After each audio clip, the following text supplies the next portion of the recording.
Human soldiers and tank drivers, once outmatched, now fought Ishtoa warriors with growing confidence. After facing the ferocity of Kopats, the Ishtoas seemed slower. Human pilots found themselves striking targets with ease, their reactions honed by the brutal pace of earlier combat. The strength granted by the Ishtoa's suits wasn't enough to bring down tanks or intercept aircraft. For the first time, the Ishtoas faltered, and the humans began to win. Meanwhile, the Kopats and Koats continued the same strategy they had used against the humans, but now with united purpose. Their relentless onslaught against the Ishtoa's machines was devastating. Together they managed to paralyze and destroy even the most advanced enemy units.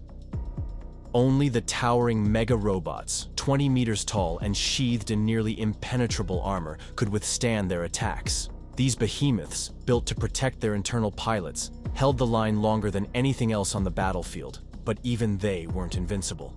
When human megatanks joined the assault, slamming into the robots' lower segments and destabilizing their structure, it created just enough vulnerability. The Kopats struck with renewed fury, the Koats' precision shots tearing through exposed points, and one by one, even the giants fell. To the humans, the sheer power and primal might of the Kopats was awe-inspiring. Their massive forms moved with shocking speed and force, dominating the chaos around them. Though once of common origin, the differences between the species were staggering, shaped not by nature alone, but by the choices each had made. The Kopats had carved strength from adversity. They had become their own sculptors. The Ishtoas, in contrast, had bodies as fragile as humans, but they had turned to technology to overcome that weakness. Their exosuits granted them temporary power, reflexes, strength, speed. But it wasn't enough. The gap was closing. And now, even in defeat, humans couldn't help but admire the Ishtoa's incredible technological prowess. Their polymorphic war machines felt like echoes from a future humanity hadn't yet reached. In comparison, the humans saw themselves as the most vulnerable species. They lacked the brute strength of the Kopats and the technological advancement of the Ishtoas.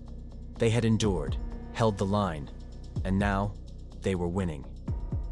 With every passing moment, the tide turned further. One by one, the Ishtoa titans collapsed, their warriors fell, and at last, the war was over. The final Ishtoa machine crumpled to the earth in a deafening crash, and a strange silence swept across the battlefield. Not the gentle silence of peace, but something heavier, denser. Like the universe itself had gone still. The fires stopped burning. The missiles ceased to scream. Even the hum of machinery disappeared. The sky hung motionless. It was as though the world had taken a breath and forgotten to exhale. Then, within that stillness, a sound began to rise. Heartbeats. First came the human heartbeats, fast, erratic, uneven. A stuttering percussion of survival, the ticking of 1,000 broken clocks. These were the heartbeats of the exhausted, the wounded, the barely alive. Every beat whispered a question. Are we safe? What now? Did we really make it? And then, beneath that anxious rhythm, came another, slower, deeper, measured. The Kopats' heartbeats resounded like distant war drums, slow, steady, and resonant. Each beat echoed with raw power and ancestral rhythm, as if the very ground responded to their presence. Their hearts bore no fear, no confusion. They had been forged in battle, sculpted by hardship and tempered by instinct. This rhythm was not panic, it was purpose. The contrast between the species was stark. One heartbeat was chaotic, a scattered hymn of survival. The other was a living cadence of dominance. It wasn't just biology, it was identity. And then, the humans heard it. That rhythm. Not their own. Their bodies tensed, unsure whether it signaled salvation or a new threat. In the pitch-black silence, it came from everywhere and nowhere.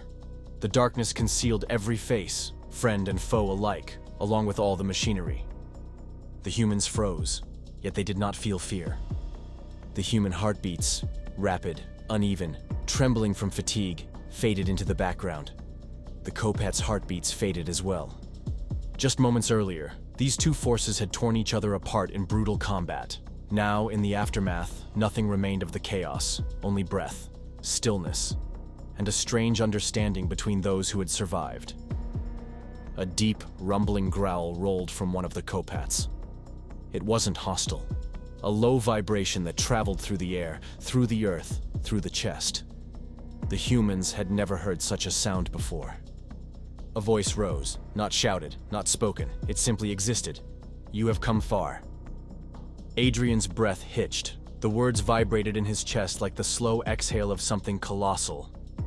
"You endured the first trial, not by luck, but by strength, by will." Dane's gaze sharpened. He said nothing, but his shoulders eased just slightly. "But do not mistake this for a rival." Adrian felt the shift in pressure, as if the void itself was narrowing its gaze. "Silence. Do not falter now." The voice vanished. The darkness dissolved.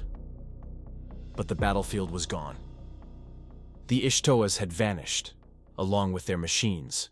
So had the humans' own. In their place, a vast, endless sea. Nothing but water in every direction, stretching beyond the visible horizon.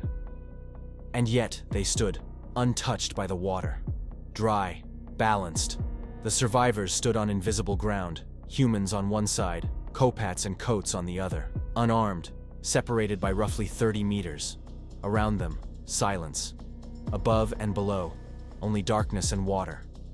The humans spoke in urgent whispers, exchanging confused glances and scanning their surroundings.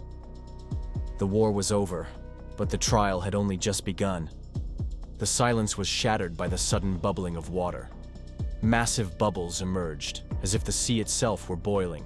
They rose faster, growing larger. Beneath them glowed a furious red light. A blazing sphere of fire burst from the water, climbing until it hovered 3 meters above the surface.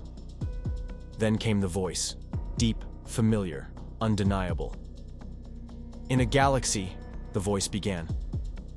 Within the fireball, a spiral galaxy took shape. In a system formed by a young star and 8 orbiting planets, the sphere zoomed in toward one of the spiral arms. On the 3rd inner planet, the image swelled until the sphere showed a world identical to Earth. "Behold Liber, home of the most advanced species, more than 10 billion souls. And like you, they were warned. The trial must be won. Survival must be earned." The image changed again. Massive fireballs descended upon the planet. Liber was being annihilated. The soldiers recoiled as the sounds filled the air. Collapsing structures, explosions, distant screams, millions of voices crying out in agony. The images weren't symbolic. They were real. Liber was dying. The destruction lasted barely a minute, but felt like an eternity. When it ended, silence returned. Where a planet had once thrived, there was now only ash, a void. No survivors, no future, not even remnants. It had been worse than the impact of Ekros on Akka. There, at least, life had endured. Here, it had been erased. "The Ishtoas have been eradicated," the voice declared solemnly. "And so it shall be for any species that proves weaker. 2 remain, but only 1 will persist." Silence returned. The sphere dimmed. The sea stretched endlessly again, and the trial loomed in the silence.